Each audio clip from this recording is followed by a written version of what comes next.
Despite the recent dropouts in the Democratic race, there are still over 20 candidates running for president. Yeah, look at all those smiling faces. There's too many. So let's catch up with the latest Democratic news in another edition of World War D.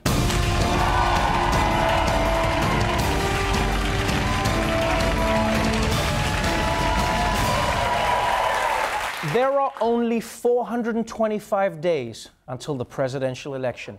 I know, that's not a lot of time. It's barely enough time to take a good shower. I exfoliate. And over the past few weeks, some of the top candidates have been out trying to get voters, to move them up in the polls. Elizabeth Warren made amends with the Native American community. Kamala Harris pitched her healthcare plans for seniors. And Andrew Yang talked about universal basic income while showing off his universally basic dance moves. But it was Bernie Sanders who made the biggest pitch to voters, literally. Bernie Sanders made a campaign stop at Iowa's Field of Dreams baseball field. He hosted a game there in Dyersville on Monday night. Sanders gave a few remarks before the contest and urged his supporters to dream big. If we stand together and not allow anybody to divide us up based on the color of our skin or where we were born or our religion or our sexual orientation, if we stand together for a common purpose, we can fulfill that dream. Now that's how you get me to watch baseball. I'm in. Yeah. If Bernie's playing, I'm watching all the baseball games. Because the game already takes like 5 hours. Yeah, at least this way I'm learning something. Bernie will be there like, we can't slide into home because the average price of a home has never been higher.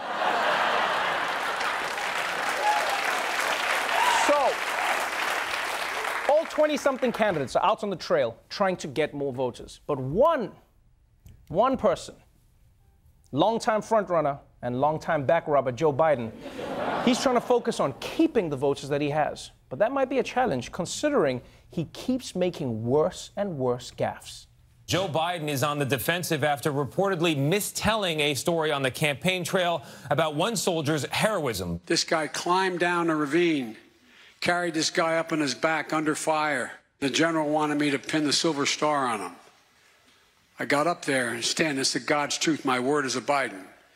He stood at attention. I went to pin him. I said, sir, I don't want the damn thing. Do not pin it on me, sir. Please, sir. Do not do that.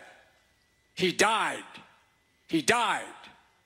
But according to the Washington Post, who spoke to more than a dozen military and campaign sources, Biden got the time period, the location, the heroic act, the type of medal, the military branch, and the rank of the recipient, as well as his own role in the ceremony, wrong. God damn! How do you get every single detail of a story wrong? Oh, no, that's actually impressive. It's like being in a spelling bee and getting every letter of the word wrong. Just like, your word is obstetrician. Obstetrician. K-T-W, $6, lobster emoji, obstetrician. And now people used to say that these brain farts are just Biden being Biden. But now he's starting to forget things that he really shouldn't. Joe Biden's public blunders continue on. This time, he appears to, at least for a moment, forget former President Obama's name at a town hall. Because they invaded another country and annexed a significant portion of it called Crimea. Right. He's saying that it was President, my boss, it was his fault. President, my boss. He forgot Obama's name? Guys, of all the names to forget, how's he going to forget that one? It's practically his campaign slogan. How are you going to do that? And I know you're probably thinking, but Trevor, Trump forgets things all the time. Yeah, but he's an expert at playing it off. Yeah, he'd be like, and then, of course, the man who came before me, President, you know him. The guy, we all know the guy, I don't want to say his name. I don't want to say it. Obama, you said it. You said it. We hate him, folks. We hate him. And here's the thing. It's not just the gaffes, right? Because another issue that's plaguing Biden's campaign right now is the sentiment amongst Democratic voters that he may not be progressive enough for today's Democratic Party. And with these increasing frequent gaffes, many are wondering if Biden is the best choice. So to quiet those doubts, as Joe Biden's wife, Jill Biden, came out with a simple message. Beggars can't be choosers. You may like another candidate better, but you have to look at who is going to win. You know, your candidate might be better on, I don't know, health care than Joe is. But you've got to look at who's going to win this election. And maybe you have to swallow a little bit and say, okay, I sort of personally like so-and-so better. But your bottom line has to be that we have to beat Trump. Wow. Voters need to swallow a little bit and say, okay? That's not a ringing endorsement.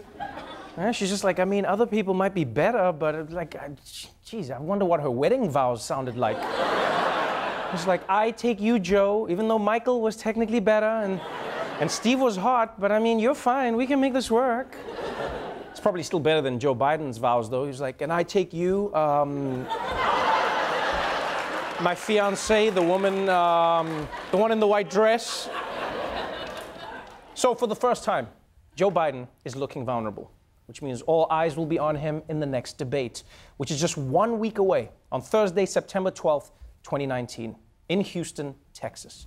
Or as Joe Biden would say, Monday, November 8th, 1852, in Charlotte, North Carolina. He'll see you there.